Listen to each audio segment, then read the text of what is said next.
11 de agosto de 1946 foi fundada a Universidade do Recife, que, na verdade, marca o surgimento da Universidade Federal de Pernambuco. Agora, em 2021, a instituição completa 75 anos com um legado imenso em todas as áreas. No programa Opinião Pernambuco de hoje, destacamos esse legado no campo da literatura, de ficção, e vamos lembrar poetas, romancistas e contistas que passaram pela UFPE, seja como estudantes ou docentes. Quem vai comentar essas presenças importantes no meio acadêmico é o professor de literatura e crítico Lourival Holanda. Seja bem-vindo, professor. Obrigado. Eu acredito que a universidade é fundamental a gente celebrar, porque a preocupação nossa é receber, celebrar e transmitir. Maravilha. O programa Opinião Pernambuco também é exibido nas rádios Universitária FM 99.9 MHz e na Rádio Universitária AM 820 kHz, a Rádio Paulo Freire, que também esteve ligado durante muito tempo à Universidade Federal de Pernambuco. Bom, professor, a lista é enorme, né? E aí eu gostaria que a gente começasse falando como foi a passagem, por exemplo, de Rui Barbosa pela universidade. Acredito que as pessoas vão se surpreender com a quantidade enorme de pessoas que passaram por ela, né? Mas vamos começar. Rui Barbosa, como foi essa passagem? Sem dúvida. Rui Barbosa, é importante a passagem dele, porque é uma passagem seminal, porque se você pegar também, Castro Alves passa por aqui, na época de Joaquim Nabuco e tal, então são figuras assim, luminares que passaram, e de certa forma a universidade é importante porque ela faz uma espécie de formatação, de padronização das configurações do conjunto das medidas científicas, práticas e artísticas, sobretudo, de um determinado momento cultural. Então, essas figuras que passaram por aqui incendiaram um pouco a nossa forma de ver a cultura. Mas tantos outros. Isso se reflete em diversas ações que vão acontecendo do país afora. A gente tem, por exemplo, essa presença do Rui Barbosa como um dos fundadores da Academia Brasileira de Letras e também com todo um legado de conhecimento que ele leva a partir daqui da UFPE.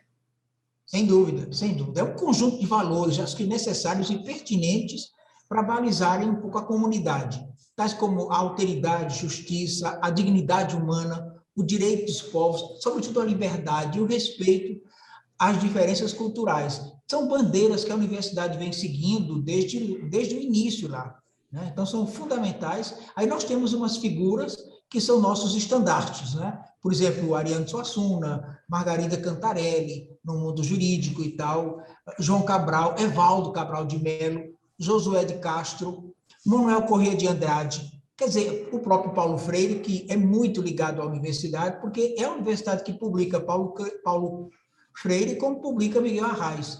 Quer dizer, hoje nós temos Luzilá Gonçalves, por exemplo, Raimundo Carreiro, e escritores mais jovens, como o Zé Luiz Passos, que vem da sociologia, como Paulo Henrique, mas é um professor muito renomado em Los Angeles, sai daqui, sai de Pernambuco.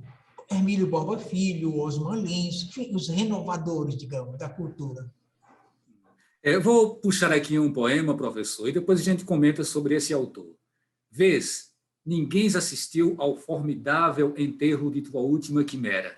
Somente a ingratidão, esta pantera foi tua companheira inseparável. Acostuma-te à lama que te espera. O homem que nesta terra miserável mora entre feras, sente inevitável necessidade de também ser fera. Toma um fósforo, acende teu cigarro. O beijo, amigo, é a véspera do escarro. A mão que afaga é a mesma que apedreja. Se alguém causa ainda pena a tua chaga, apedreja essa mão vil que te afaga. Escarra nessa boca que te beija. E a gente está falando aqui de Augusto dos Anjos, né? Augusto dos Anjos, que também se formou na Faculdade de Direito do Recife. Gostaria que o senhor falasse um pouquinho sobre essa presença dele aqui em Pernambuco. Ele é fundamental porque ele se contrapõe àquela determinada, uma certa frieza do positivismo. Ele é um homem todo emoção. Quer dizer, ele tem um pathos, uma carga de emoção que vai condicionar um pouco a nossa recepção da sensibilidade contemporânea.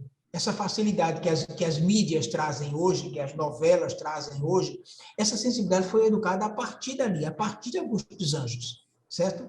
Essa sensibilidade que prevalece sobre uma certa frieza do raciocínio puro, digamos, né? Nós somos primeiro emoção. Um poema é primeiro uma emoção, depois ele é uma construção verbal.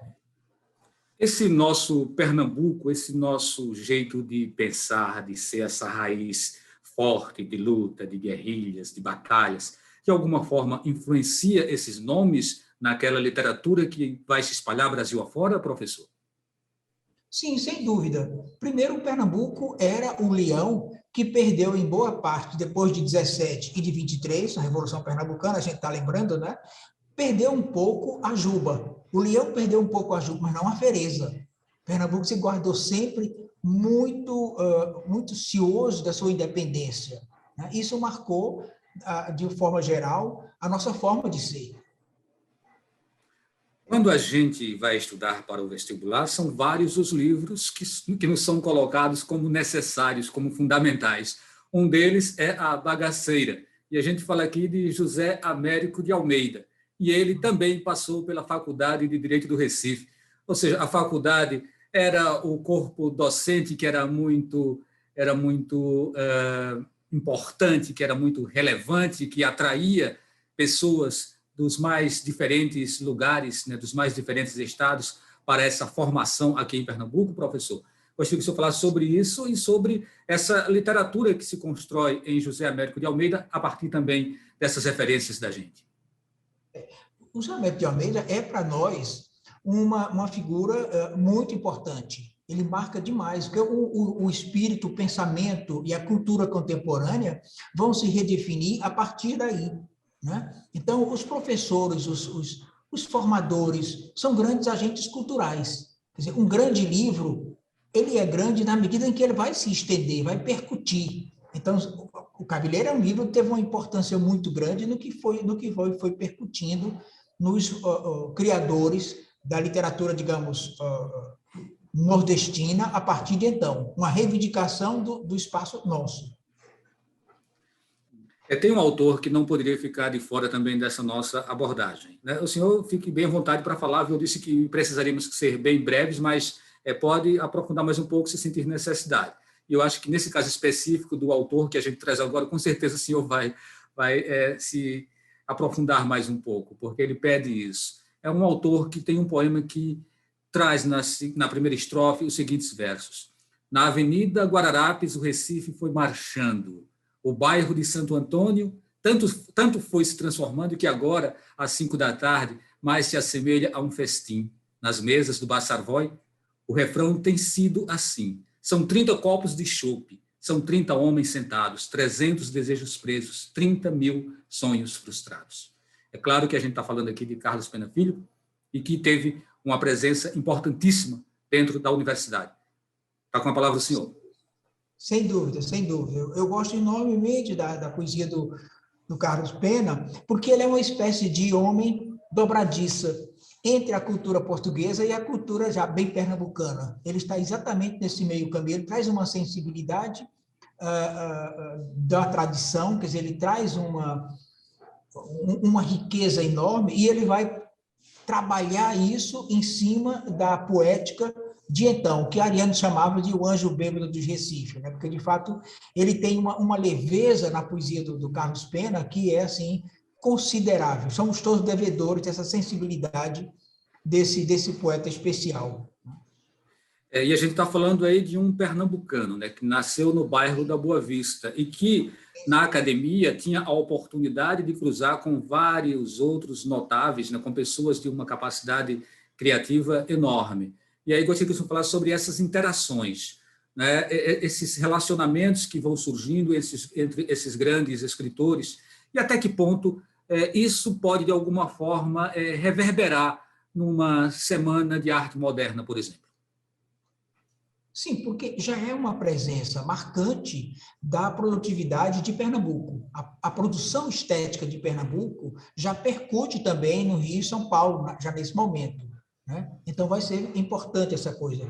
E a convivência dos nossos intelectuais, que é uma convivência muito próxima, e intelectual é mais ou menos assim como palito de fósforo. Se isolado, nada acontece. Mas se eles se encontram e se atritam, alguma coisa é luz.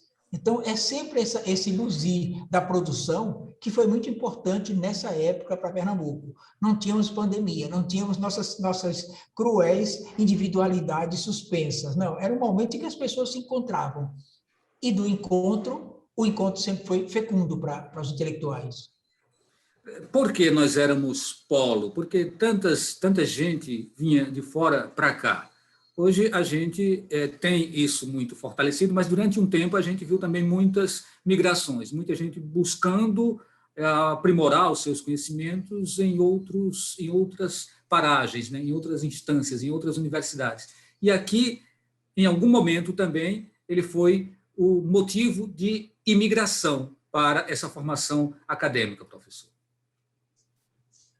Sim, sim. Desde o começo do século, de 2002, quando começam nossas escolas, ainda individuais, antes de formar o grupo de universidade, né? Isso já atraía aqueles que queriam seguir a carreira, seja jurídica, seja literária, e Pernambuco era um centro, quer dizer, era um foco aqui entre nós. Então, isso imantou muito Pernambuco, a cultura, então favoreceu muito a vinda dessas pessoas que vieram e que nos enriqueceram enormemente. Tem momentos que a gente já nem sabe bem o quanto um paraibano não é pernambucano, o quanto um pernambucano não é também alagoano. Nós somos todos uns, né? Nós somos sempre muito, muito ligados. A distância entre um trabalhador da terra, que trabalha com enxada, um trabalhador da terra, na Paraíba, em Alagoas, em Pernambuco, a distância é nenhuma, eles têm o mesmo modo de ser. A distância que se constrói é falsamente política e posterior. Nós separamos como se fossem estados absolutamente independentes, mas para a cultura não. Nós estamos conversando com o professor Lorival Holanda, do Departamento de Literatura da UFPE, ele que também é crítico literário, e o tema de hoje é uma abordagem sobre os escritores que passaram pela Universidade Federal de Pernambuco nesses 75 anos de existência. A gente volta daqui a pouco, aguarde um pouquinho.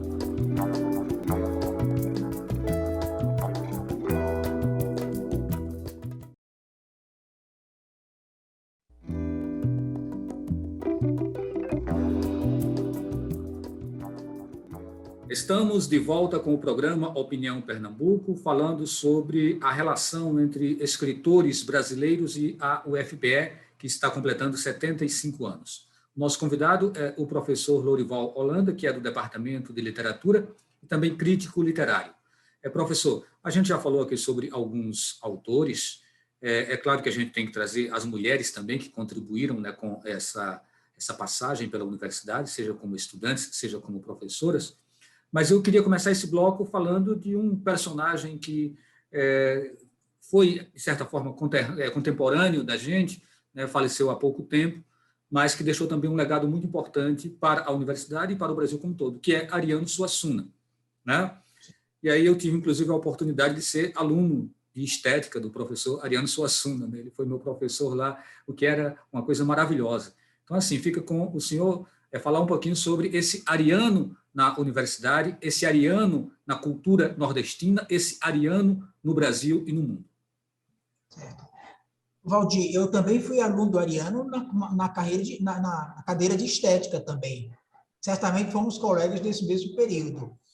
Eu acho o Ariano, tá aí, é alguém que a gente diz, é alguém dividido, eu acho tão gostosamente dividido entre Paraíba e Pernambuco. Certo? Quer dizer, não há distinção, porque é um intelectual nosso, formado aqui, mas é também, para mim, uma espécie de bicho totêmico, né? Em torno do qual a comunidade se reúne.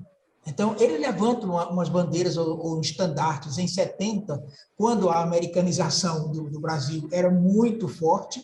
Ariano levanta as bandeiras armoriais, quer dizer, era uma chamada de resistência pela cultura local. Né? Então, a Ariano tem uma importância muito grande na universidade, que ele trabalha a partir da universidade e faz essa ponte entre a universidade e a grande comunidade fora.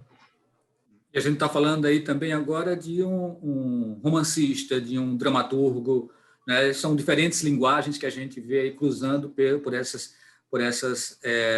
obras que são produzidas pelo Ariano. E, por falar em dramaturgia, o senhor já tocou aí no nome dele, que é o Joaquim Cardoso, que também tem uma presença significativa. Então, quem foi Joaquim Cardoso? Né? Por que Joaquim Cardoso ele é tão importante, ele é tão relevante para a nossa dramaturgia? Certo.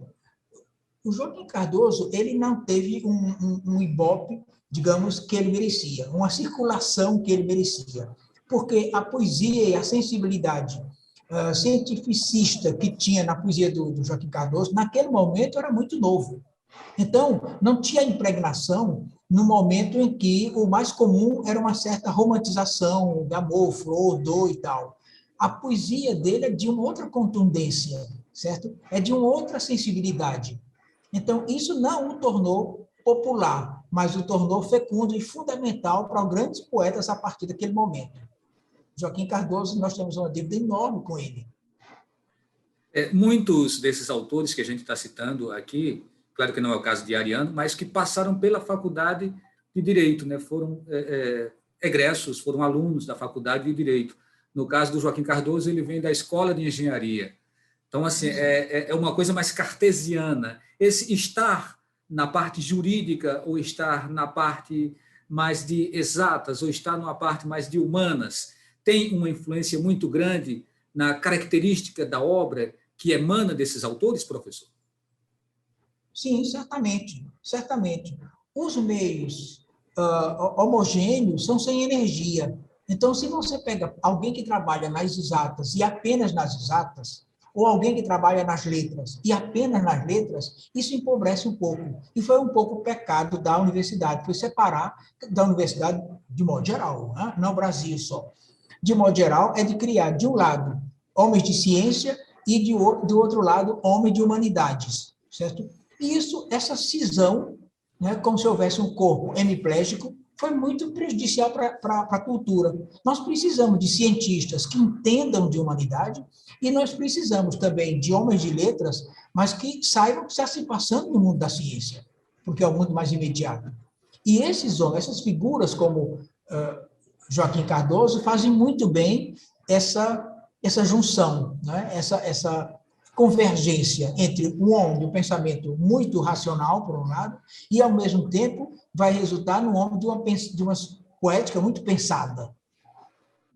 Graça Aranha também veio para o Recife, também veio para a Faculdade de Direito. Sim. E aí, o que resultou dessa vinda? Quer dizer que ele tem uma prosa fantástica, muito, muito bonita, muito musical, e que merecia ser relida, ou pelo menos deveria ser lida pelas novas gerações, porque ele escreve muito bem, né? A gente subestimou porque a gente viu muito mais o movimento, a sequência. Na vida do espírito, é essa convergência de qualidade que mais importa. É isso que vai formatizar, dar uma certa formatação às configurações do contemporâneo. Professor, a gente vai percebendo aqui que essa lista é enorme e se a gente não acelerar, né, a gente vai acabar deixando muita gente tendo que ir fazer a pesquisa para entender, né, entender esse envolvimento, né, dos escritores nessa nossa história. Mas aí vamos falar de Lucila Nogueira, que foi uma poetisa tão importante aqui para a gente, né, que faleceu em 2016 e que deixou um legado importante. Depois a gente fala em Luzilá, que ainda está viva, mas agora vamos falar de Lucila Nogueira.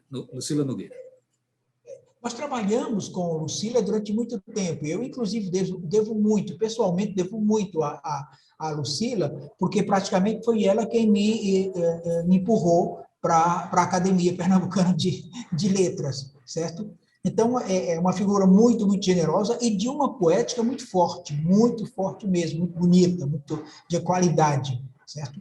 E, além do mais, ela fazia uma coisa que eu acho fantástico, que é uma catequização do mundo bárbaro para a percepção do poético do imediato. E ela fez muito isso com muitos meninos na universidade. Educou a sensibilidade desses meninos que agora estão poetas, maduros e tal, mas começaram encantando com Lucila e o modo de Lucila ver o mundo. Lucila conviveu muito com Luzilá, né? Luzilá, que veio também do Departamento de Letras da Universidade, que está aposentada agora e que é uma grande escritora. Poderia falar um pouquinho sobre Luzilá? Permita-me, Luzilá, que a gente fale sobre você. Exato, A Luzilá é uma figura também muito prismática, no sentido de que você, por um prisma, você vê Luzilá, a pesquisadora. Por um outro lado, você vê a professora. E você vê também a historiadora da vida imediata. Quer dizer, você vê Luzilá como a romancista que vai tirar a poeira dos arquivos e retransformar isso em romance. O romance com romance histórico. Que ela é como se ela fizesse um ato ressurreicional no fato histórico. Ela diz, por exemplo, ela vai buscar a memória das mulheres que ficaram um pouco silenciadas ao longo do tempo, e ela sempre diz a cada uma delas, levanta e fala. E é isso que ela traz no romance dela. É um trabalho formidável de memória e transfiguração. Alguns autores se tornam muito midiáticos, ficam muito famosos, e por conta, muitas vezes, também de suas interações com outras linguagens, como o cinema, como a televisão. Ariano mesmo acabou tendo uma projeção muito maior depois que as obras dele passaram a ser adaptadas para a TV e para o cinema. Né? Mas a gente tem também Osman Lins. Osman Lins, que tem aí seu Lisbela e o Prisioneiro, que acabou se tornando um filme de grande bilheteria, que foi dirigido pelo Guel Arraes. Gostaria que o senhor falasse sobre essa presença do Osman Lins também na Universidade do Recife. O Osman é um caso engraçado. Eu tenho uma devoção quase religiosa pela escrita do Osman Lins. Para mim, é um dos escritores modelares de Pernambuco.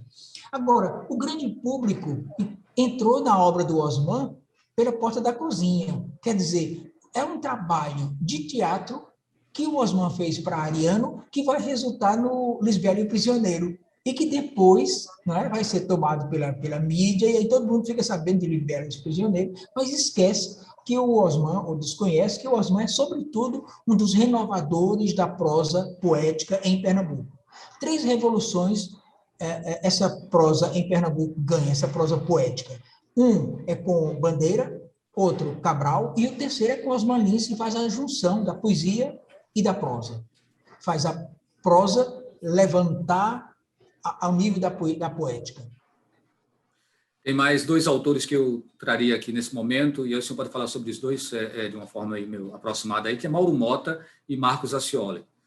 Ambos falecidos, né? Marcos Accioli faleceu há pouco tempo, acho que tem uns 2 ou 3 anos que ele faleceu, e que também foi um poeta relevante, assim como Mauro Mota. A palavra está com o senhor, professor. Sim, sim. Mauro Mota é uma espécie de memória nossa, memória do Brasil, memória do Estado e tal.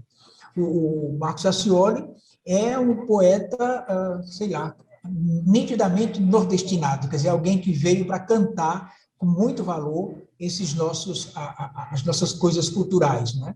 Então, são nomes que ficam na memória de Pernambuco como uma espécie de limites, certo? Eles marcam um tempo, eles marcam uma necessidade, como, por exemplo, como Raimundo Carreiro, como Luzilá, e até, agora, recentemente, o Zé Luiz Passos também, que vem da sociologia, mas que é um grande romancista, né? Então, são pessoas que aclaram a nossa visão do que é a pernambucanidade. Eu tenho um pouco medo do ufanismo, da pernambucanidade, porque para um escritor o que importa é o rigor formal, quer dizer, eu trabalho com a forma, certo? Então, que seja pernambucano, mas que seja paraibano, para mim a diferença está na qualidade do texto e não no horizonte geográfico. Professor, se a gente falar sobre todos os autores e autoras, né, poetas, poetisas, contistas, romancistas daqui de Pernambuco, é claro que a gente ia precisar montar uma série bem maior, uma série enorme, né, para poder dar conta de tudo isso. Mas sim, um dos objetivos era exatamente falar quem passou pela UFPE, considerando esse fato de estar completando seus 75 anos.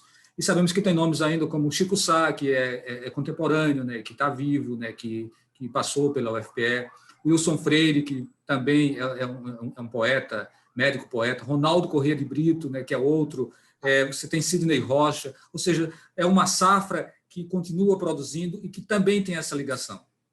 Certo, sem dúvida, sem dúvida. A universidade deve se orgulhar muito do conjunto das medidas científicas e práticas que faz, mas ela não vai se orgulhar menos da produção intelectual, da produção artística dessas figuras todas. Você lembra o Sidney, você lembra que é uma figura enorme, você lembra o Ronaldo, e depois que se a gente pensar, tem tantos outros, porque uma fala espontânea corre o risco de a gente ser injusto. A espontaneidade tem certo movimento, mas ao mesmo tempo tem seus riscos, que é os esquecimentos. E tem figuras fundamentais nesse momento produzindo agora. Né? Exatamente, professor. Pois é, eu estava pensando isso, né? Por mais que a gente tente buscar alguns nomes, sempre vão ficar muitos outros de fora. E um nome que eu acho que tem uma relação direta com a UFPE, ainda que não tenha sido docente, que não tenha sido estudante ou servidor, é o Zizo. O Zizo que estava ali cotidianamente na porta do Centro de Artes. Então, não será que em algum momento a universidade precisa ter o Zizo como parte da sua história, professor? Assim, Falo isso porque eu tenho uma admiração muito grande ao Zizo. Exato. Tem outra figura lá na reitoria, Passarinho, que é um fotógrafo fantástico, tal, quer dizer, que é um pouco a memória da casa também, como o Zizo. Quer dizer, essas pessoas fazem parte da universidade, talvez como aqueles galos em torre de igreja. Aparentam estar por fora, mas fazem parte. Maravilha, professor. Então, agradecemos muito a sua participação aqui no Opinião Pernambuco. Para vocês que nos acompanham nas rádios, eu sou o Valdir Oliveira. O programa é exibido, os programas Opinião Pernambuco são exibidos de segunda a sexta, às 8h30 da manhã, na Universitária FM 99.9 e na Universitária AM 820 kHz. A todos vocês, todos e todas, o nosso muito obrigado e até um próximo encontro.